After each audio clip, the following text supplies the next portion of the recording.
மறுபடியும் சொல்றேன், கட்சி நிதின்ற பேர்ல அடிச்ச கொள்ளைய ஒண்ணா கவர்மெண்டோட கஜானாக்குள்ளேயே கொண்டு சேர்த்துக்கிட்டே இருக்கிறாங்க. இப்பவும் சொல்றேன், மக்கள் பணத்துல இருந்து ஒரு பைசா கூட தொடமாட்டோம், தொடவும் விடமாட்டோம், தொட்டா விடமாட்டோம், இதுக்கு முன்னாடி தொட்டவங்களையும் விடமாட்டோம்.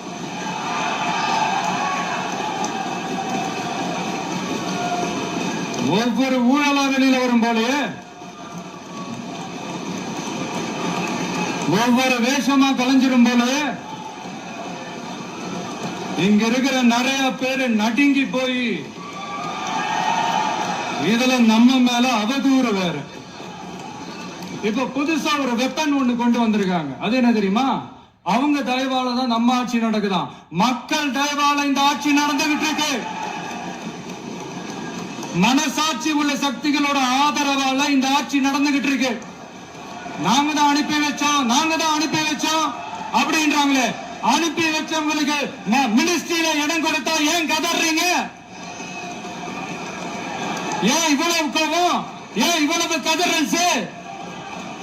இதுல இன்னொரு முக்கியமான விஷயம், மார்க்சிஸ்ட் கம்யூனிஸ்ட் கட்சி நமக்கு ஆதரவு கொடுத்தது சுயேட்சையா எடுத்த முடிவுன்னு சொல்றாங்க. அதே மாதிரி இந்திய கம்யூனிஸ்ட் கட்சி நமக்கு ஆதரவு கொடுத்தது சுயேட்சையா எடுத்த முடிவுன்னு சொல்றாங்க. இதுல எங்க இருந்து நாங்க தான் அனுப்பி வச்சோம்னா புரியலையே. மக்களுக்கு நல்லா புரியும், எல்லாத்தையும் தெளிவா பார்த்துக்கிட்டு இருக்கிறாங்க.